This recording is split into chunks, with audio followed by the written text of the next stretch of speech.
Scott Cawthon is a man who was once on top of the world. However, he recently vanished seemingly out of nowhere. Regardless, this certainly doesn't take away from the fact that he's created one of the most popular games in history. In this video, we'll be discussing Scott's background, the games he's created, and the intricate lore that's woven in with his books. This is the story of Scott Cawthon. Scott was born in Houston during June of 1978, and as with any other American kid in the 80s, he found the internet fascinating. It was still very new at the time, so he would explore it as much as possible. This ultimately led to Scott discovering his passion for game development. However, he released his first game in 2013. Critics claimed the game wasn't great and that the characters moved with creepy animatronic-like movements. Feeling discouraged, Scott thought he would quit game development altogether. However, he decided to give it one last go. Interestingly enough, he implemented the creepy aspects of his previous game into the new one, proving to be the foundation for his biggest hit, Five Nights at Freddy's. Essentially, you're a security guard working the night shift at a rundown pizzeria. Your goal is to finish the 6-hour shift, all while animatronics try to kill you. On a surface level, this seems basic, but the story behind it is much deeper. It all starts with two buddies, Henry and William, buying a local business called Fredbear's Family Diner. Fredbear's is a small pizza parlor designed for kids' birthday parties, and as both men had children of their own, William insisted on building two mascots. Springlock suits were created as a result. However, there was one fatal flaw. They were very susceptible to moisture, meaning as little as a drop of sweat could activate the springlocks, immediately impaling the person inside. Very psychotic if you ask me. Anyways, following the success of the first restaurant, the owners established the Fazbear Entertainment brand, as well as a new location, Freddy Fazbear's Pizza. It features the iconic animatronics such as Freddy, Bonnie, Chica, and Foxy. And because of the traction, both pizza parlors became common places to hold birthday parties. One night, Fredbear's was hosting a party while Henry's daughter Charlotte was attending. She somehow got locked out, and William, being the psychopath that he is, took his chance by killing Charlotte behind the family diner, getting away scot-free. Believe it or not though, this isn't the only time when William causes a little kid's death. You see, William's own child Evan gets killed by his animatronics as well. During Evan's birthday party, his brother Michael and his friends thought it would be funny to put Evan in the Springlock animatronic's mouth. They did this because they knew he was horrified by the animatronics and would cry whenever he got near one, hence why he's called the crying child. Anyways, there was one crucial thing that the pranksters forgot about though. It was that the Springlock suits activated whenever moisture was present. Unfortunately for the child, he was obviously crying, therefore when his tears hit the machine...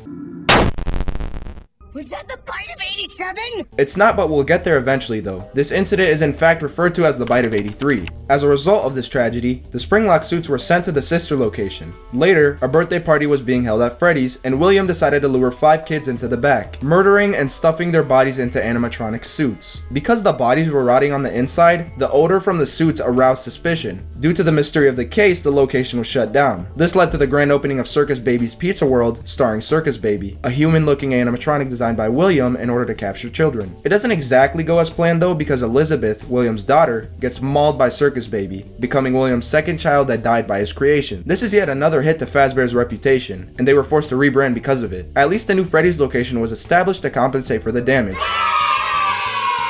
With this new building comes new features such as animatronic facial recognition, a feature which allows the animatronics to distinguish between malicious adults and innocent children. But with the new location comes more deaths. William continues to go on murder sprees and kills 5 more kids. Investigations took place once again, but without evidence, William still isn't caught. Regardless, this is another big blow to the reputation, so it begins to shut down again. That's the worst it gets, right? Wrong. Basically, an animatronic mistook the security officer as a threat and bit into his skull. This would be known as the bite of 87, shutting down the business for good. Fazbear Entertainment, in a state of disparity, tried opening another location with the old animatronics, but it fails due to horrific reputation, ultimately leading to the abandonment. One rainy night, years after the building decayed, William snuck in to destroy the animatronics once and for all. But to his surprise, the agonized spirits of his past victims were inside and came after him. They immediately chase after William into the back room, and instinctively he hops inside the old Springlock suit that got shelved after the bite of 83. While he might have thought the suit would scare the spirits, he forgot it was raining. This caused the Springlocks to activate on William, impaling and killing him.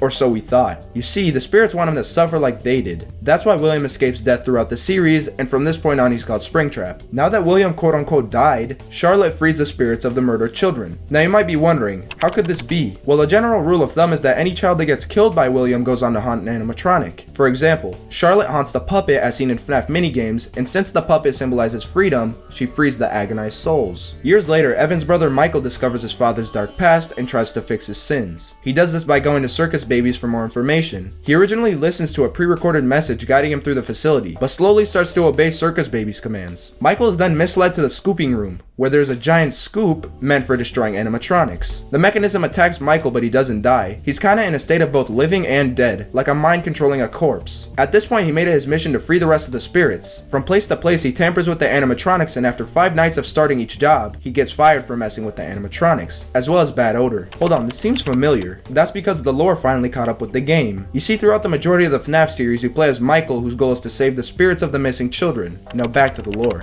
After Michael is fired from both jobs, Fazbear Entertainment creates a new job opportunity through Fazbear Frights. Said business is an abandoned Freddy's location turned into a horror attraction, mocking their dark past and bad reputation. While remodeling, Fazbear Entertainment finds an authentic spring-lock suit in the back room and uses it. Michael gets hired at this location, but accidentally finds his father, causing him to burn down the entire pizzeria. Somehow they survive the fire, leading to an ultimate plan to end William with the help of Henry. The plan is simple: lure not only Springtrap but the rest of the animatronics into a maze without any exits and start another. These animatronics consist of Scrap Trap, or Springtrap / William, Scrap Baby, or Circus Baby, and Molten Freddy, aka the other circus animatronics. Michael gets hired and the plan works. He proceeds to set the entire place on fire, killing everyone. Although for one of you, the darkest pit of hell has opened to swallow you whole, so don't keep the devil waiting, old friend.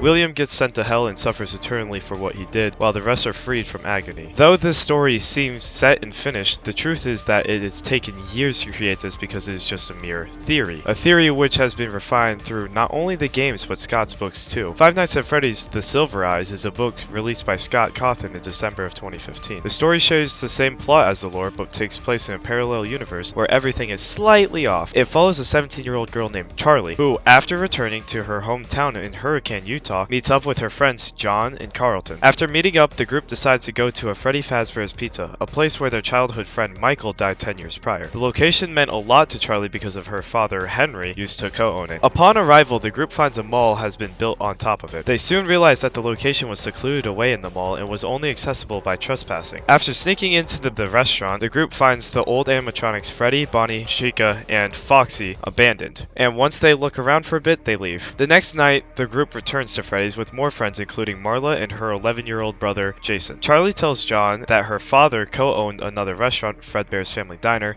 and the restaurant starred golden versions of Bonnie and Freddy. The next day, Charlie starts to think about her twin brother Sammy, who was kidnapped by someone in a Bonnie costume years ago, leading to her parents' divorce. Hours later, the entire group goes back to the restaurant once again to find clues, but before entering, Officer Dave stops them. Charlie offers Dave to join them, and he agrees out of curiosity. While in the restaurant, the group gets distracted and Dave goes to a storage room, puts on a spring-lock Bonnie suit, and abducts Carlton. The rest of the group flees and runs into Officer Dunn, who takes them to the police station to talk with Carlton's dad, who is the police chief. The chief assumes that the group is trolling and ignores them. As the group starts to brainstorm how to get Carlton back, Charlie has a one-on-one with John, explaining that after Michael was murdered, her father closed the restaurant and committed suicide out of guilt. While this was happening, Dave traps Carlton in a spring-lock suit and reveals that his true identity is William Afton, the co-owner of Fredbear's and Freddy's. William then goes on to explain that he is the murderer of Sammy, Michael, and 4 other innocent kids. Sound familiar? Meanwhile, the group returns to the pizzeria. Upon arrival, they search for Carlton and find him in a back room. Charlie frees Carlton from the suit and they all start looking for an exit. However, the 4 animatronics come to life and chase them. As William watches the group get chased down, he explains the suits are possessed by agony, an emotion strong enough to power the animatronics. The group corner themselves in a room and the animatronics find them. Right before they're about to die, the Golden Freddy suit protects them, convincing the other animatronics that they aren't the enemy. At this moment, Charlie realizes Golden Freddy is not powered by agony,